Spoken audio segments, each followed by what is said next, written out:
Lo acompañan Eduardo Mendoza Estrada, Mauricio Icaza, Silvia Favara, Leonidas Castro, Luisa Delgadillo y la coordinación de Wendy Quinde. Bienvenidos.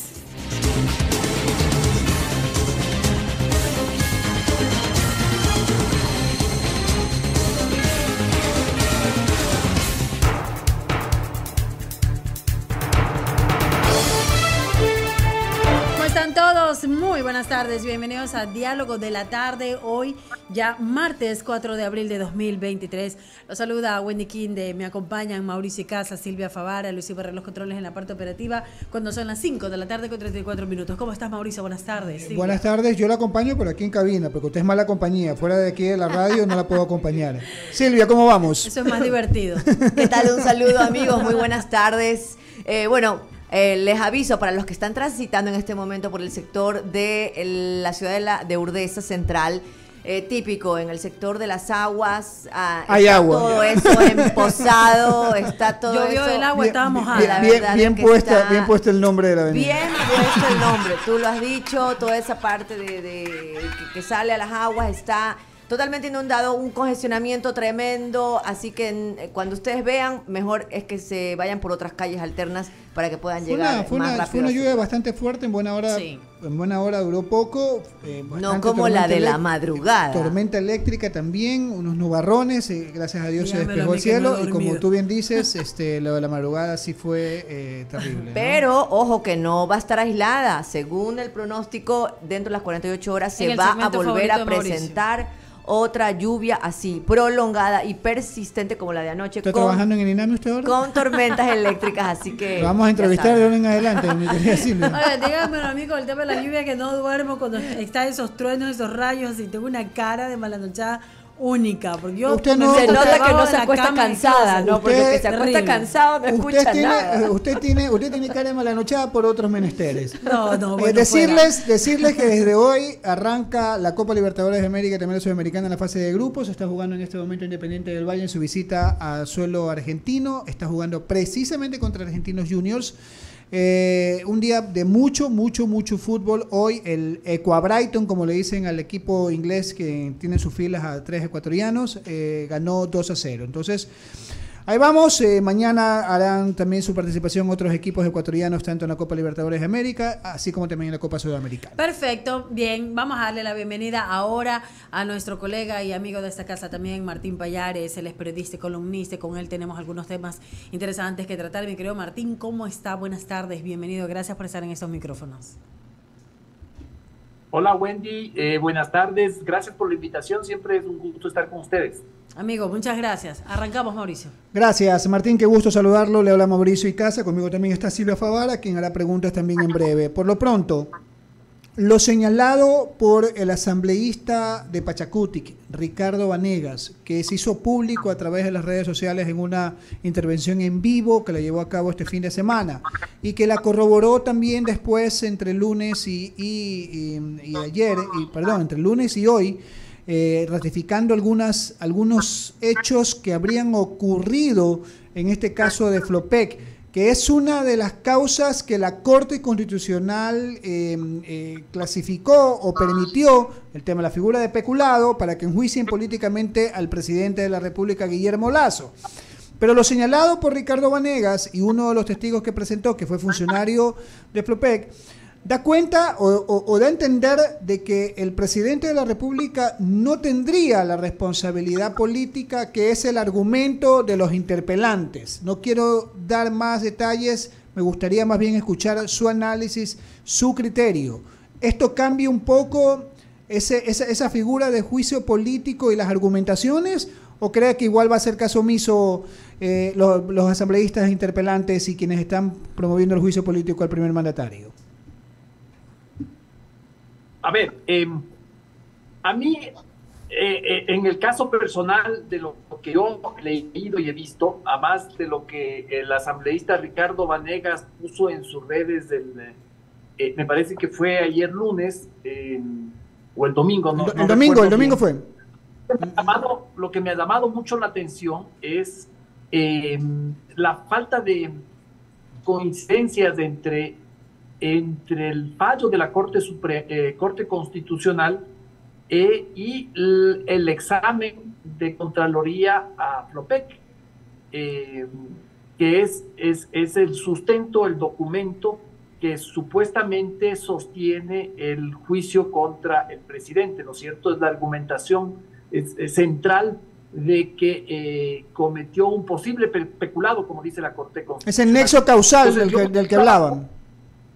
Exacto. Yo me di el caso, me di el trabajo de leer el fallo de la Corte y el examen de Contraloría, y me encontré con algunas cosas que llaman la atención, que son por lo menos curiosas, ¿no? Que es que no coincide lo que la Corte dice que se dice en el examen de Contraloría con lo que dice ese organismo.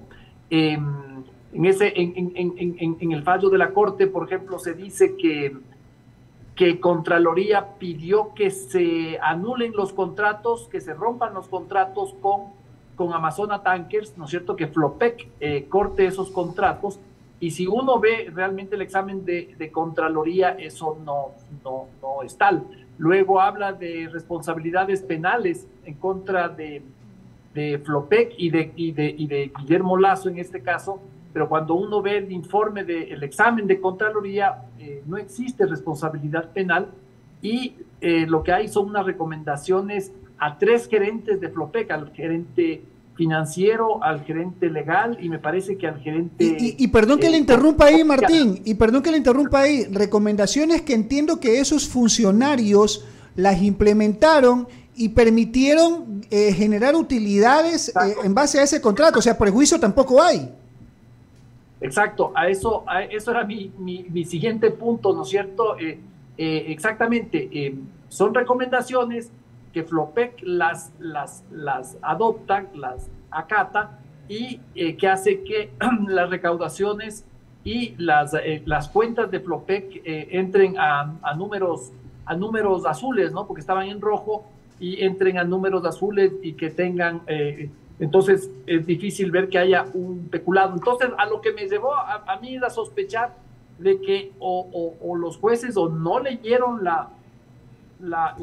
el examen de Contraloría y simplemente transcribieron lo que los acusadores dicen que está en ese informe, ¿no? Pero eso es grave, Martín, porque estamos hablando que la Corte de Cortes, que ha sido elogiada por muchos, habría cometido una ligereza, por decirlo menos, y estar jugando con la estabilidad del país. A ver, yo no soy constitucionalista, yo no soy abogado. Hay algunos, he visto en redes que hay algunos constitucionalistas y expertos en derecho que dicen que la Corte no tenía la obligación de chequear estos documentos.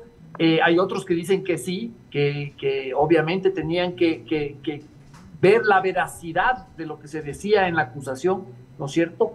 Pero al menos lo que hay ahí es algo, como tú dices, ¿no? Es una omisión grave, es una falta de profesionalismo, de seriedad, de responsabilidad con el país, el ni siquiera haber visto si lo que dicen los acusadores en efecto es cierto o no. A mí me parece muy inquietante saber que una decisión que tiene que ver con un tema tan trascendental, ¿no? Tan gordo como es un juicio político a un presidente de la República, haya pasado por un tamiz tan poco profesional. Para darle paso a Silvia, una reflexión que la comparto, el tema pasa porque ese supuesto nexo causal con la figura del delito de peculado, que estaría inclusive hasta en veremos si es que verdaderamente existió, porque no hay el prejuicio al Estado. Entonces yo no sé hasta qué punto, primero, existe el delito, y segundo, cuál sería el nexo causal con el delito que supuestamente no existió. O sea, esa es la parte que a mí me causa mucho ruido. Exacto, a mí también me hace mucho ruido, ¿no es cierto? Uno, no hubo perjuicio al Estado, aparentemente no hubo perjuicio al Estado porque hay unas cifras positivas. Segundo, las observaciones de Contraloría no son al presidente ni al señor Hernán Luque, que era el presidente de EMCO, son observaciones a los gerentes de Flopec, que ellos cumplieron con esas recomendaciones, ¿no? Entonces, aquí estamos frente a un caso muy curioso de peculado o volvemos a la figura del peculado por omisión que se dijo en un primer informe de la comisión y que, como han dicho varios legisladores y constitucionalistas, eso no existe, ¿no? Peculado por omisión no existe porque tiene que ser un delito personal y directo. Entonces, todas estas cosas preocupan, sí. Es correcto, es correcto. Estamos conversando con Martín Pallares, periodista, investigador y analista. Gracias por seguir en sintonía de I99. Silvia Favara tiene más inquietudes para usted, Martín. Gracias por contestar las mías. Martín, buenas tardes. Un gusto poder conversar con usted. La verdad es que la ciudadanía muy poco entiende de estos temas. Porque definitivamente la gente está preocupada por salir adelante, por llevar un plato de comida y subsistir día a día. Pero sin duda son temas muy importantes y que se deben resolver. Ahora yo le pregunto, desde su punto de vista analítico, ¿qué es lo que le espera al país? Porque al parecer, si analizamos todas las vías, todas son catastróficas, todas nos llevan al peor panorama. En caso, digamos, de que se destituya al presidente, imagínense lo terrible que es para el país a nivel internacional, el riesgo país peor se va a perjudicar y bueno, todos nuestros sueños por atraer inversiones, por subir el empleo.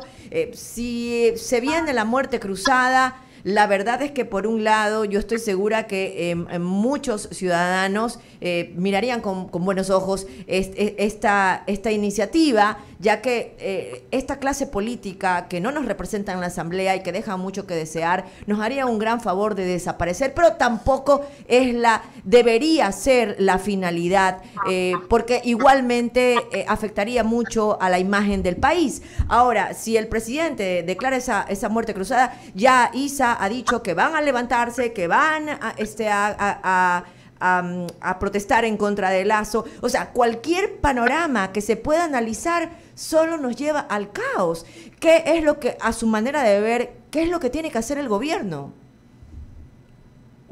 Es difícil y como periodista yo creo que es muy complicado dar recomendaciones al gobierno, al poder.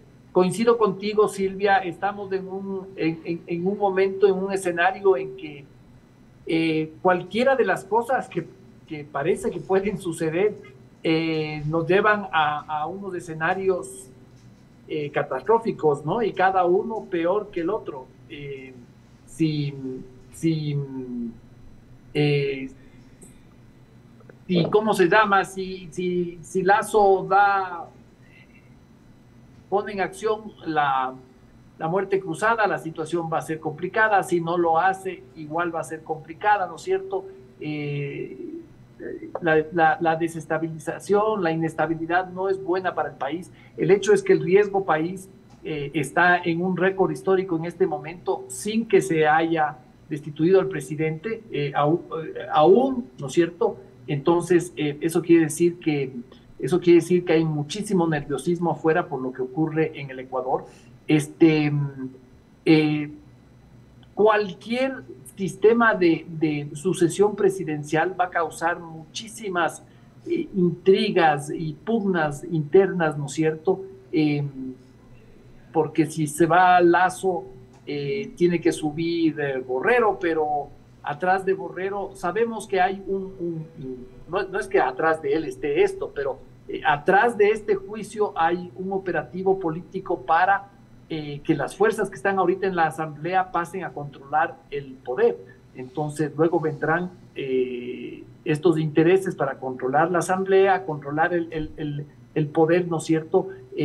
Manejar a Borrero si es que es posible, y si no es posible, sacarlo del camino, así como alguna vez se hizo con Rosalía Arteaga, ¿no es cierto? Que en ese tiempo el Congreso no pudo garantizar el poder sobre Rosalía Arteaga y la sacaron y pusieron ahí a Fabián Alarcón. ¿Cuál es otro escenario? Yo no descarto, y por lo que he visto en las últimas horas, yo no descarto que tampoco haya los votos para la censura. Ojo, esto todavía es muy difícil y de asegurar porque hasta hace poquito había una mayoría muy sólida y muy grande, ¿no es cierto?, de asambleístas por la censura. Pero yo creo que hay que empezar a echarle a ojo a ciertas cosas que están pasando en el Partido Social Cristiano, en el bloque ya hay problemas, hay un grupo de asambleístas que aparentemente no quieren seguir con el juicio. Lo mismo por un lado porque tienen miedo de que venga la muerte cruzada y se queden sin su trabajo, un trabajo que difícilmente van a volver a tener de bueno en sus vidas. Y por otro lado, porque luego de la decisión de la Corte Constitucional, a pesar de que dio luz verde al juicio, la única causal que dejó para la destitución, por lo único que se lo podría enjuiciar al presidente Lasso, según la Corte Constitucional, es un tema de donde más cojea, ¿no?, la acusación, es de este tema del peculado por el caso Flopec. Entonces, yo siento y he visto ya algunos movimientos de asambleístas que aparentemente ya no quieren jugarse por un tema tan poco contundente como el supuesto peculado en Flopec. Entonces, yo abriría otro escenario posible, muy, muy remoto todavía, pero no imposible, que es el que no haya los votos. Es difícil porque hay una consigna, ¿no es cierto?, en todos estos partidos, hay una consigna de censurar al presidente. La cosa es ver si todos cumplen esta consigna, ¿no? Por ahí hay un comunicado del Partido Social Cristiano que yo creo que pone en evidencia que hay ciertos problemitas, al menos en ese partido, para tener consolidado un número X de votos para el juicio. Sí, el problema de esos comunicados es que no te ubica en información, digamos, objetiva, porque habla de una supuesta, habla de nombres sin dar los nombres, entonces realmente es como que te deja en las mismas. Yo creo que cuando tú haces una denuncia o estás acusando, tienes que, si es que tienes la certeza de que está ocurriendo, bueno, no hablamos de un supuesto, estamos hablando de algo fundamentado, donde puedes presentar pruebas e inclusive puedes acotar con nombres, ¿no? Si no, pasa de ser simplemente una mera especulación. Ahora lo que yo digo y pregunto es, bueno, definitivamente la Asamblea no está dispuesta a trabajar en equipo. ¿Por qué aquí se sataniza tanto cuando uno dice, bueno, la verdad es que ante circunstancias desesperadas hay que tomar medidas también desesperadas? Pero el hecho de negociar, de consensuar, de llegar a acuerdos, es algo que está dentro de la naturaleza de las negociaciones y se lo hace a nivel empresarial. ¿Por qué no hacerlo a nivel político? Por aquí, cuando alguien dice, oh, están negociando, oh, están tratando de consensos, enseguida lo ves hacia el lado malo, en un sentido oscuro, y la verdad es que definitivamente no hay otra vía para poder lograr que el presidente llegue a gobernar el periodo, que termine de gobernar, que no llegar a un acuerdo, que no llegar a consensos. Y se hablaba consensos cuando hablábamos del tema de los indígenas, pero también tiene que ser para lograr, para conseguir consensos en cuanto a la asamblea, para que él termine de gobernar. Entonces, ¿por qué hablamos, nos llenamos la boca de decir de que hay que comunicarse, hay que hablar, hay que llegar a consensos, pero luego cuando se escucha o se pretende saber qué se está haciendo, enseguida lo satanizamos? Mira, Silvia, yo creo que hay que ver los ciertos gestos. Este comunicado del Partido Social Cristiano es un gesto que se produce por algo. Está poniendo en evidencia que hay problemas en el bloque. Está el señor asambleísta Torres, lo que está haciendo ahí es echándole la culpa al gobierno de que hay estos problemas. Está tratando de amenazar, ya sea al gobierno o a sus propios compañeros, con sacar a relucir cierta información que él dice tener, en caso de que se dé esta fractura. Ahora, si eso no existiera, si eso no se sintiera dentro del bloque, ese comunicado no hubiera aparecido. Es simplemente una señal, ¿no? Es una señal epidérmica que habla de que algo está sucediendo ahí dentro. El problema que hay es que no solo es la muerte cruzada que amenaza a los, ya lo dije, ¿no? No es solo la muerte cruzada la que amenaza los cargos de los asambleístas, también es la fuerza o la contundencia de la causal. Y me parece que esta causal, que es la única que se puede tratar en el juicio, según la Corte Constitucional, es bastante débil, bastante floja, y por eso incluso yo ya veo algunas voces de los sectores interesados en el juicio en que se hablen de las otras cosas, ¿no es cierto? Ya hoy Fernando Villavicencio, presidente de la Comisión de Fiscalización, dijo que solo se podrá hablar sobre ese tema, sobre el tema aprobado por la Corte Constitucional, pero ya veo que se lo critica mucho por eso, y eso me da la impresión que es un síntoma de que no quieren quedarse solo con ese tema porque no se sienten cómodos con una causal tan floja, ¿no? Eso debe debilitar la fuerza que hay en el bloque de oposición. Y insisto, este manifiesto del Partido Social Cristiano puede ser que no sea definitivo ni que quiera decir que va a haber un gran cambio, pero sí es un síntoma de que hay aguas que se están moviendo por ahí. Gracias, Martín, muy gentil por responder mis preguntas. No sé si Mauricio quiere seguir conversando. Martín, en esa misma línea, a ver, está claro que la Corte Constitucional delimitó la cancha. No puede tratarse otro tópico que no sea la supuesta vinculación o responsabilidad política del presidente de la República con un supuesto peculado. Esa es la cancha delimitada. De ahí a que, y como los asambleístas pueden tratar cualquier otro tópico que les interese, pero no pueden tomar decisiones en base a otros asuntos. Sin embargo, no ha sido la primera vez que la Asamblea Nacional ha ejercido esa entre comillas, ese libertinaje, entre comillas, de ejercer lo que la mayoría diga. O sea, tengo la cantidad de votos suficientes, arremeto con todo. No sería extraño de repente que hagan caso omiso a lo que la Corte Constitucional haya señalado y ellos arremetan con eso.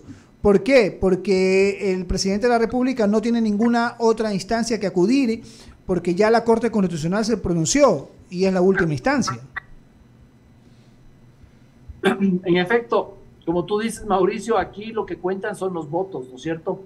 Y si es que hay la decisión final de censurar y de sacar al presidente Lasso, no importará lo que dijo la Corte, no importará la fuerza de las pruebas ni de la defensa de Lasso, lo único que pesará es la voluntad de los votos, y si hay votos que den esos 92 y pico de votos que se necesitan para censurarlos, si es que los hay, el presidente será destituido, ¿no es cierto? Ya como tú bien dices, ya no hay una instancia que lo defienda en caso de que la Asamblea viole ciertos procedimientos. De lo que yo entiendo, yo no sé si los constitucionalistas tendrán alguna otra visión sobre esto, ¿no? Ahora, una cosa es que haya una decisión ciega, ¿no es cierto?, y desesperada de sacarle al presidente, como es la voluntad de los líderes que están atrás de esas fuerzas, que son básicamente Rafael Correa, Jaime Nebot y Leonidas Diza. Ellos quieren sacarlo a Correa, a Lasso como sea, ¿no es cierto? Y otra cosa es que sus operadores, que son los asambleístas, estén dispuestos a pasar a la historia, a ser juzgados por haber tomado una decisión no sustentada en la normatividad, la institucionalidad y la decisión de la Corte Constitucional, o incluso de las razones, ¿no es cierto? no sería una buena herencia política para su patrimonio político y para su futuro. Entonces, tampoco es tan fácil, ¿no? Y bueno, y si finalmente hay los votos, el presidente hará la muerte cruzada y como decía Silvia, entraremos en una espiral de incertidumbre, de inestabilidad, de amenazas muy feas, ¿no? Que lo único que hacen prever es malos momentos para este país. Ok. Wendy Quinde tiene un par de consultas para usted. Martín, gracias por contestar mis inquietudes. Martín, solamente una inquietud y necesito de su opinión, porque la verdad es que sí, todavía me tiene pensando la reciente entrevista del presidente de la República el fin de semana, en donde incluso se presentó por parte de su secretario de Comunicación la renuncia por las declaraciones dadas. Hablaba de que no había de que había fallado mucho el tema de la comunicación. ¿Realmente falla el tema de comunicación? Porque estos desaciertos del gobierno no son de ahorita, pues, son desde que arrancó su periodo. Entonces, realmente ¿es un problema de estrategias de comunicación o es un problema de estrategias al momento de querer ejecutarlas en los diferentes ámbitos? Porque vemos que es como decir, no da pie con bola. O sea, a veces creemos que va a arrancar algo bien y todo chévere y resulta que después, o sea, es como corrida de caballo y parada de burro, más o menos, como decimos comúnmente, porque no entendemos por qué sigue de tropiezo en tropiezo en tantas cosas y no puede avanzar, indistintamente de que llegue o no llegue a consensos con la asamblea, que ya se sabía que arrancaba con una asamblea no precisamente con un grupo mayoritario para que lo pueda apoyar en sus decisiones y leyes que pueda enviarlas al legislativo. Wendy, yo creo que sí puede haber problemas de la capacidad de comunicar del gobierno, pero yo creo que lo principal aquí es que la comunicación o no funciona o funciona mal cuando no hay que comunicar. Yo creo que ha sido una gran debilidad del presidente Lasso su falta de capacidad de articular relatos, de articular ideas que comunicar. Al principio funcionó cuando había la vacunación, ¿no es cierto? Y entonces había que comunicar. Pero luego de eso... se perdió en el camino. No hubo proyectos que comunicar, ¿no es cierto?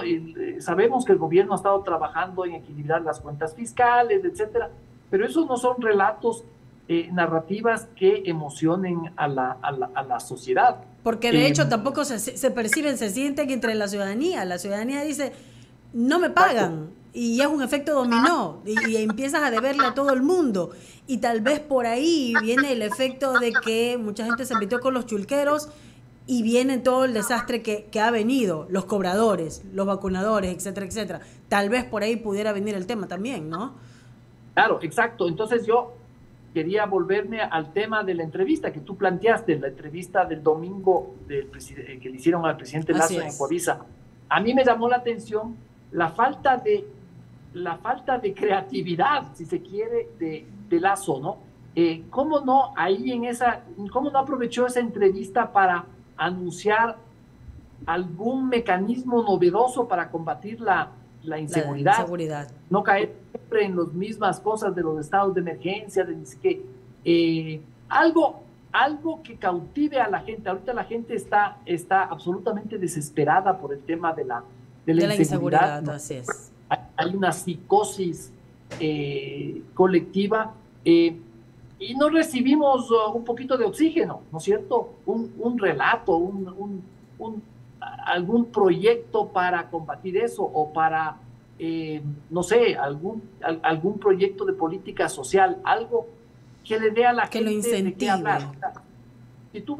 Si tú ves la entrevista y dices, ¿qué título le pongo a esta entrevista? No salió un titular potente de esa entrevista, ¿no es cierto? Y le preguntaban al presidente, la entrevistadora le preguntaba al presidente, ¿y qué viraje va a dar a usted a su gobierno? Y Lazo volvía a hacer como una sinopsis, un resumen de su labor, y decía, hemos hecho esto, hemos hecho este otro, cuando lo que le estaba dando es la oportunidad de que ponga sobre la mesa algo que le haga soñar a la sociedad. Así es.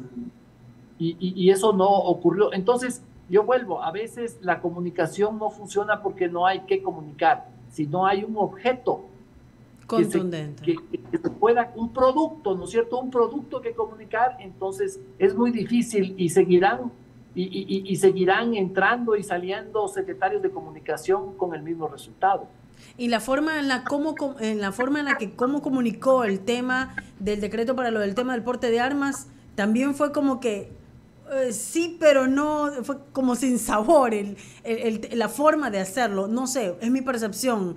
¿Cuál fue su percepción, Martín?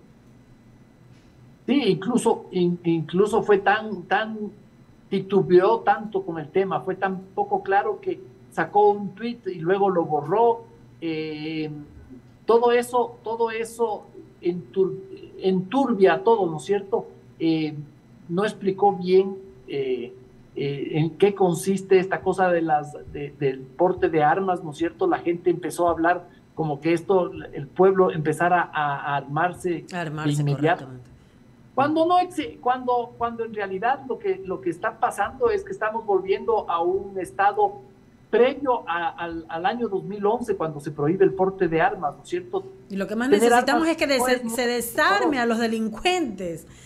Lo que más se necesita es que se los desarme. Exacto, entonces creo que no fue bien, no estuvo bien manejado eso. Y luego, si nos vamos un poquito más atrás, esa cadena que dio el día jueves, luego de que se supo que iba a ser enjuiciado, donde el presidente aparece y habla sobre su reputación, y tiene ese momento muy desafortunado, ¿no? Cuando él habla del asesinato de su reputación, cuando gran parte de la sociedad está lamentándose por los asesinatos físicos de familiares, de amigos, de gente conocida, de gente querida, exactamente. Y de las muertes de las personas que también han estado en las desgracias de los temas naturales, de las desgracias naturales. O sea, son dos cosas realmente totalmente diferentes, y poner en la balanza lo uno y lo otro nos deja ahí pensando todos. Exacto, me parece que hubo muy poca empatía del presidente, más preocupado por su reputación que por la seguridad de la gente. Martín, agradecerle por haber estado con nosotros en estos micrófonos. Siempre es muy grato conversar con usted, así que lo voy a seguir molestando. Un abrazo. Gracias, Wendy, y a todos ustedes. Gracias. Martín Chao. Pallares, periodista y columnista aquí en Diálogo de la Tarde. Son las 6:06, momento de irnos a la pausa. No sé qué antes recomendarles que vivan en urbanización veranera, donde su familia florece. Este proyecto está ubicado en el kilómetro 11 de la avenida León Febres Cordero, vía a la Aurora, San Borondón. Es una urbanización con diseños modernos de casa, en donde se prioriza la seguridad, el confort y todo lo que su familia necesita para ser feliz. Florece en veranera. Reserva con tan solo $2,000. Contáctalos al 096-8775-982. 096-8775-982. Vamos a la pausa y enseguida regresamos. Eso es Diálogo de la Tarde.